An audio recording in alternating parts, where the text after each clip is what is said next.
We absolutely acknowledge that this is hard, but you can't grow and stay in the same time. And growth doesn't come from perfection, like growth doesn't come from you getting everything right and having all your ducks lined up in a row, all dressed up with bow ties. It's messy and it's imperfect action outside of your comfort zone. And you've got to move outside that comfort zone. To do that, you need the right mindset.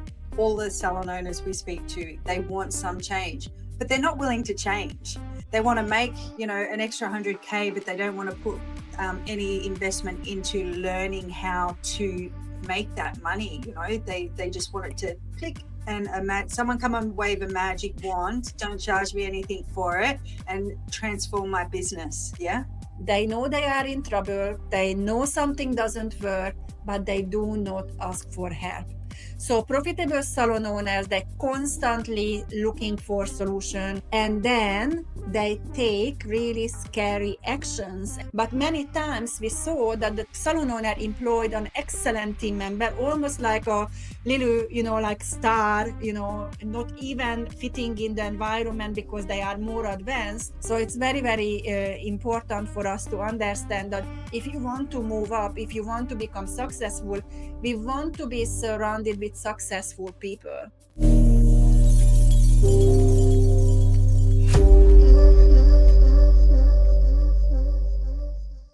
Hello and welcome everyone. It's great to be back. I'm Jodie Fielden and I'm here with my work wife and bestie and business partner, Adri Varga. During these podcasts, we share with you how you can leverage your passion into profit. Whether you're a budding entrepreneur, a seasonal salon owner, or someone who's just thinking about starting out, you're in the right place because we've just about done it all. And we're here to share with you that you can too, because it's time to believe your salon can be everything you ever wanted. Hi, everyone, and welcome back. And today we are having a real and a very honest conversation about what it actually takes to build a profitable salon business. And not just in theory, but in practice. And a little bit of a spoiler alert, it's not for the faint-hearted. Yeah, this one's a truth bomb episode, all right? Because while a lot of salon owners love the idea of owning a salon and making big bank, very few of them are actually willing to do what it takes to get there. Yes, absolutely. So let's start here. Building a profitable salon doesn't just happen. Yeah. It's actually an investment of time, money, energy, and mindset. And you actually have to show up even when you don't feel like it. And also you have to learn things what you never done before. And almost you always have to be comfortable being uncomfortable. Exactly. Most salon owners we speak to want change. Actually, all the salon owners we speak to, they want some change, but they're not willing to change. They say they don't have enough time to work on their business because they're busy with clients, family, friends, They don't have enough money. They can't, they can't find the money to do it. They want to make, an extra 100K, but they don't want to put any investment into learning how to make that money. They just want it to click and someone come and wave a magic wand, don't charge me anything for it, and transform my business. Yeah. Yes, absolutely. And everyone has this really nice idea in their head, but what they don't realize, like if you are not willing to sacrifice a few things today, like scrolling or downtime or even late nights catching up, then you're probably not going to get to the next level. 80% of the people are simply just not willing to do what 20% are doing. Yeah, 100%. We've seen it over and over, like every time. Salon owners who stay stuck because they refuse to change the things that aren't working. And things like, they don't want to change their pricing because they're fearful. They don't want to let go of team members who are dragging them down in the culture because they're attached to that team member, like they're friends, or they don't want to invest in learning the tools that they don't have that's going to actually help them grow to the next level. Yes, absolutely. And also, it's almost like they like the idea of being more profitable, but they won't let go of the habits that keep them broke. And it's hard, changing your environment, learning to lead, managing uncomfortable situation. We absolutely acknowledge that this is hard, but you can't grow and stay the same in the same time. No, I mean, and growth doesn't come from perfection, like growth doesn't come from you getting everything right and having all your ducks lined up in a row, like all dressed up with bow ties. Like some might be ducks, some might be squirrels. They're in a line. They might be, half upside down, but at least they're in that line, right? So, it's messy and it's imperfect action outside of your comfort zone, and you've got to move outside that comfort zone. To do that, you need the right mindset. So I guess one of the things I wanted to ask you, Adri, today in this session was all around, what is the mindset that leads to success? Yeah, so this is actually a very, very aware mindset. It's ownership of where you are at right now, also being aware of it and become comfortable where you are at right now. And also, you need to have a grit. So the grit is basically, like to be able to push through hard time and understand that creating a salon business or a profitable business is not going to be the straight line up to success. And also, what is very important, that where you are at now with your business is actually the reflection of you and your actions. And if something doesn't work, it's on you, and also you can fix it, and you are the only one who can fix it. Yeah, that's it. Like there's no one that can step into your salon or skin clinic, or it doesn't matter if it's a construction, site. No one can step in and fix it for you. You've got to fix it for yourself, and you've got to be prepared to invest and go through that uncomfortable stage to fix it. Like, and it's funny, like we're talking about how uncomfortable you have to be to find the solution, or actually you find the solution, but whether you commit to doing the solution. And you and I, we had that conversation earlier this week, right, where we had to book an appointment. And so we're deciding, like, because we're looking for a VA at the moment, right?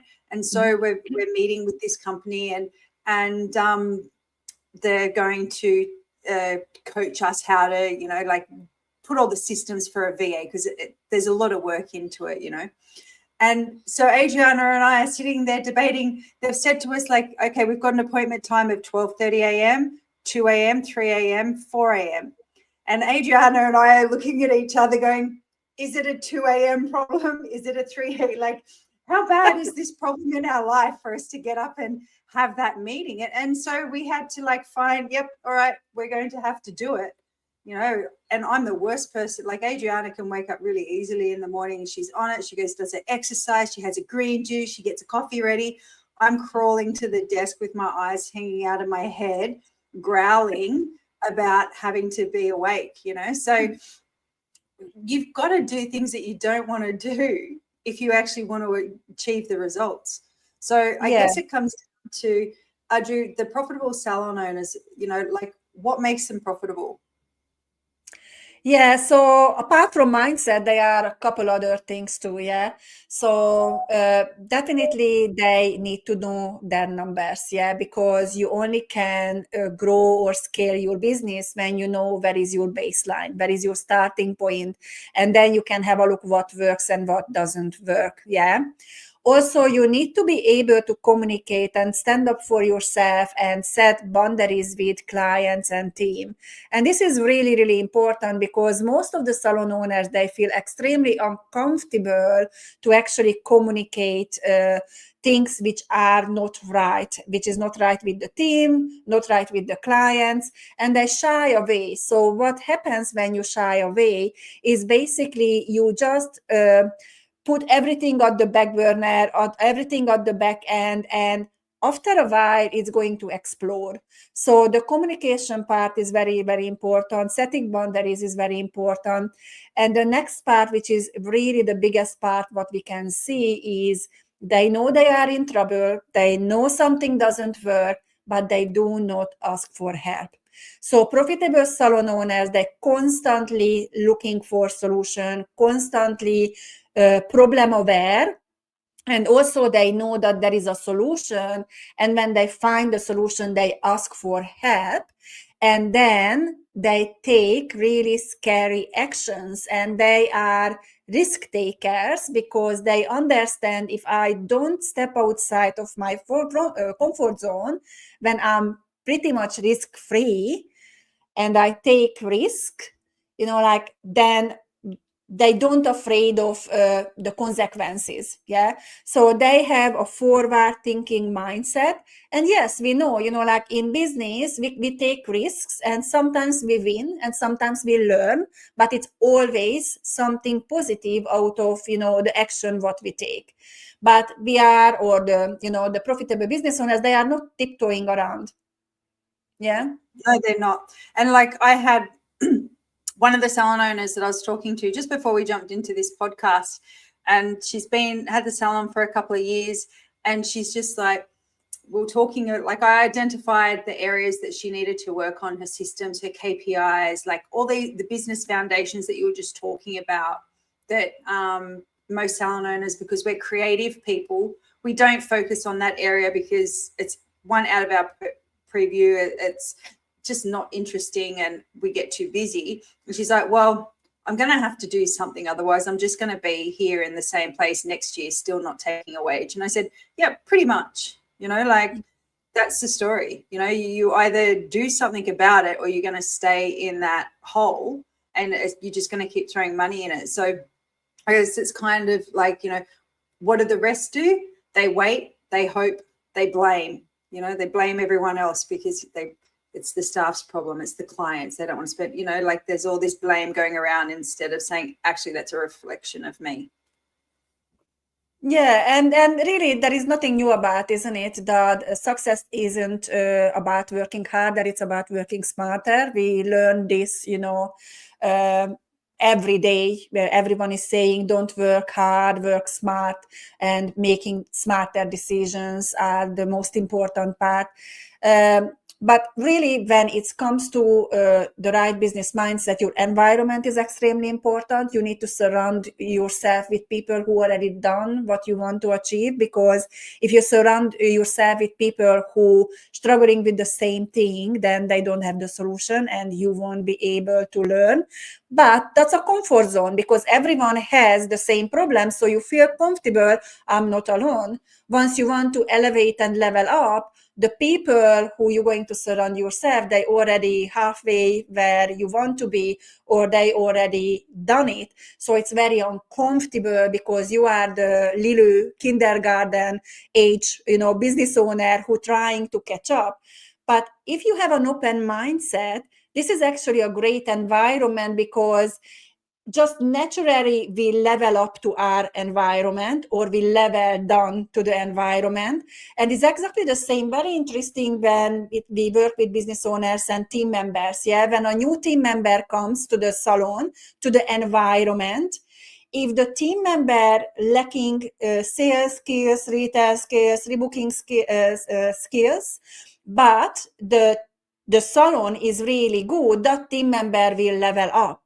But many times we saw that the salon owner employed an excellent team member, almost like a little, like star, not even fitting in the environment because they are more advanced.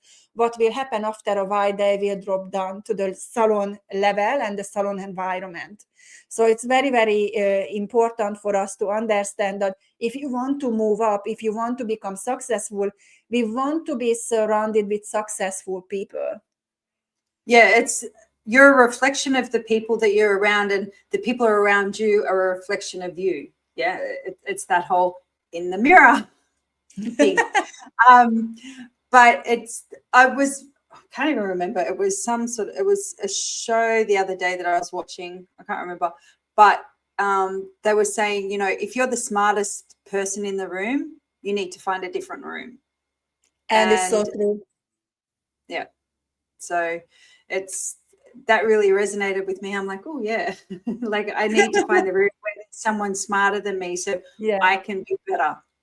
Yeah. And the other thing is what I wanted to touch on very, very quickly is the willingness to giving up things. Yeah.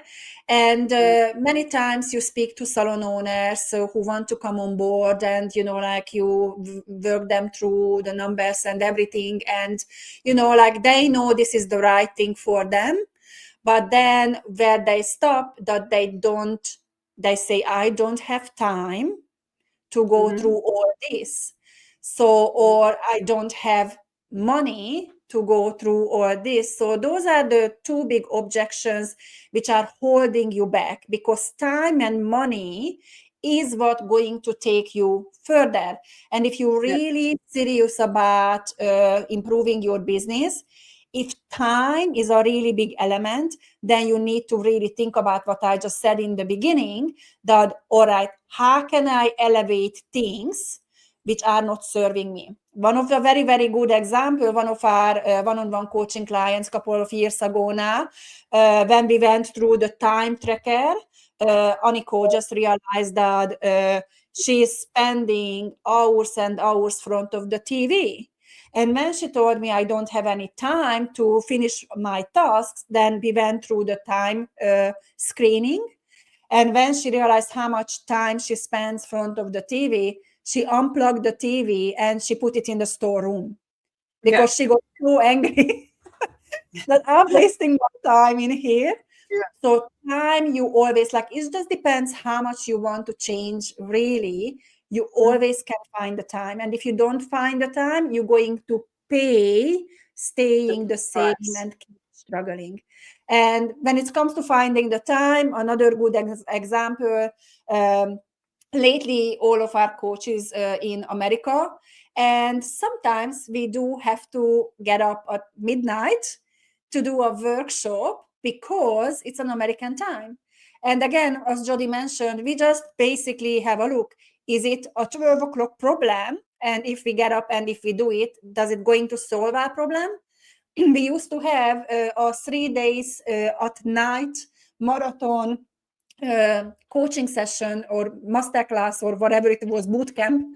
And every single night for 3 nights, we had to stay awake. Plus, during the day, we were working. So our sleeping pattern was out of really the rainbow. Yeah, it was bad.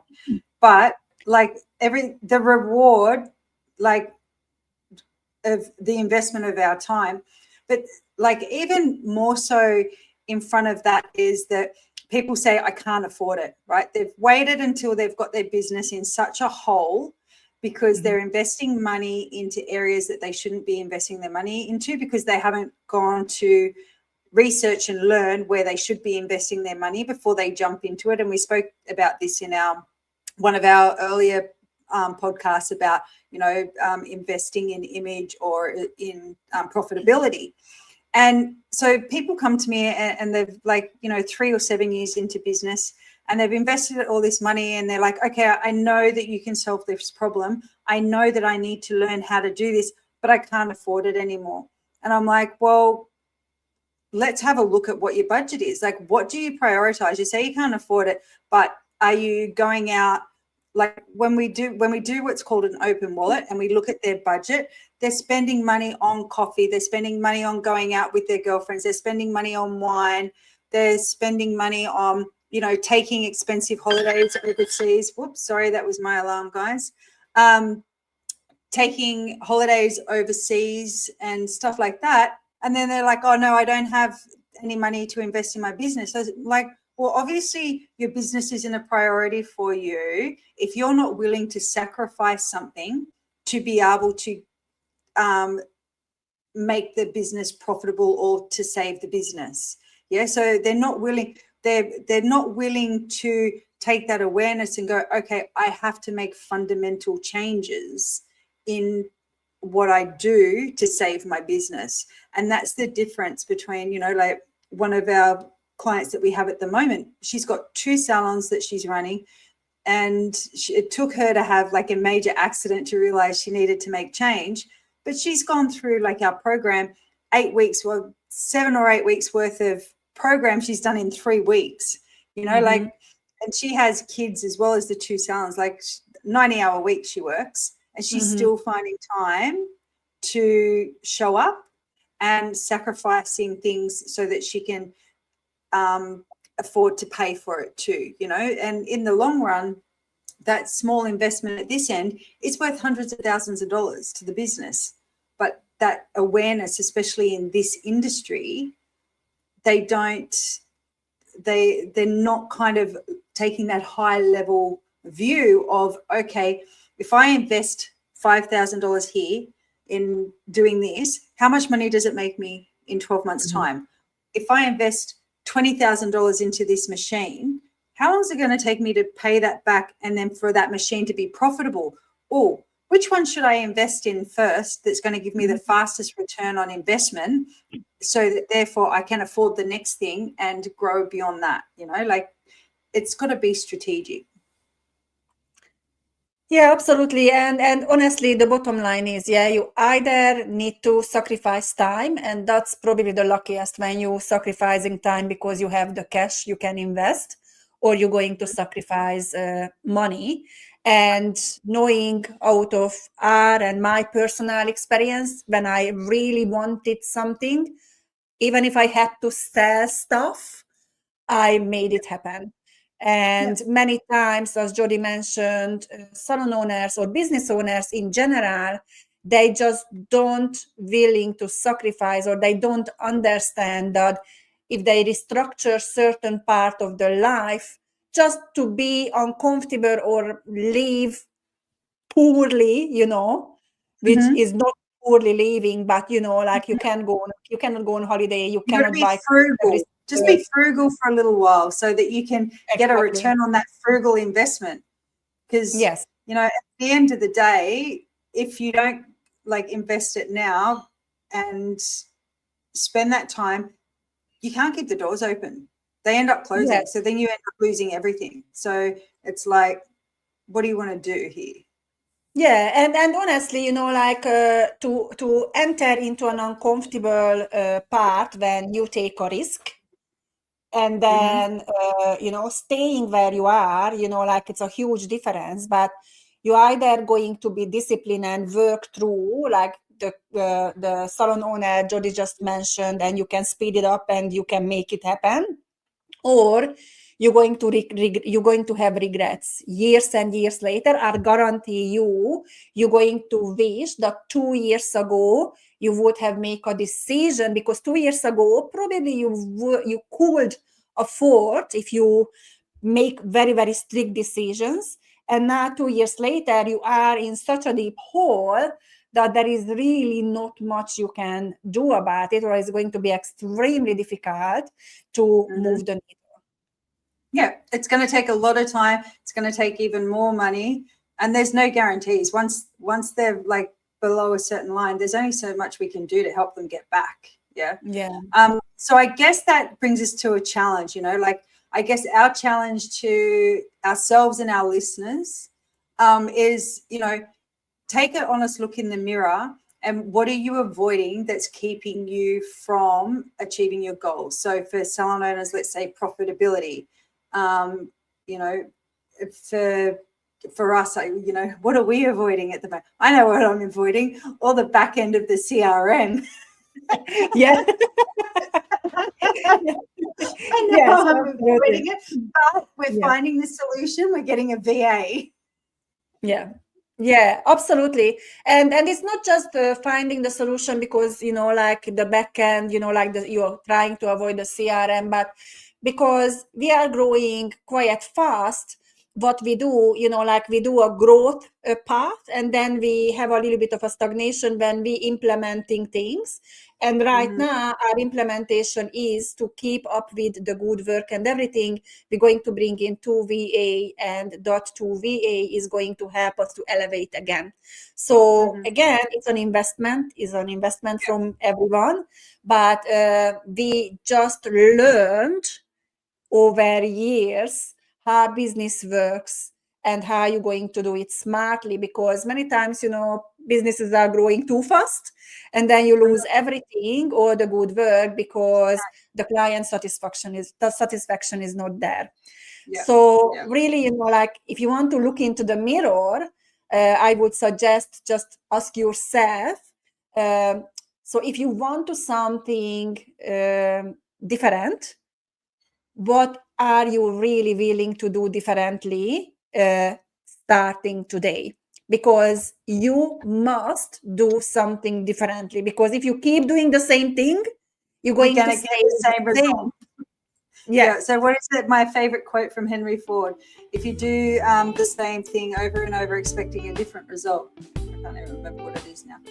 Yeah, but, something like that. It's along the same lines. Yeah. I was looking at the time, going, "Oh God, my alarm's going to go off. Bryn's going to come running in the house." So I think leave it there for today. Yeah. So I guess we'll leave everyone with this. If profit doesn't come from wishing, it comes from working on the right things. And if you're ready to do the work, we're always here to show you how for your salon. Yeah, and just remember, you can always book a free demo of our Salon Accelerator program. And also just remember, we guarantee results in 90 days or you don't pay. That's it. All right, that's it from us today, guys. We've got to run off before the rowdy ones get home. So if this episode gave you a wake-up call, share it with someone who needs to hear it. Follow us on Instagram and Facebook. I will try the handle. It is @FocusGDT. See you next week and next time. Exactly. See you next time. See you guys. See you next time. Bye, guys. Bye-bye. Your salon can be everything you've ever dreamed, guys. Bye. Bye.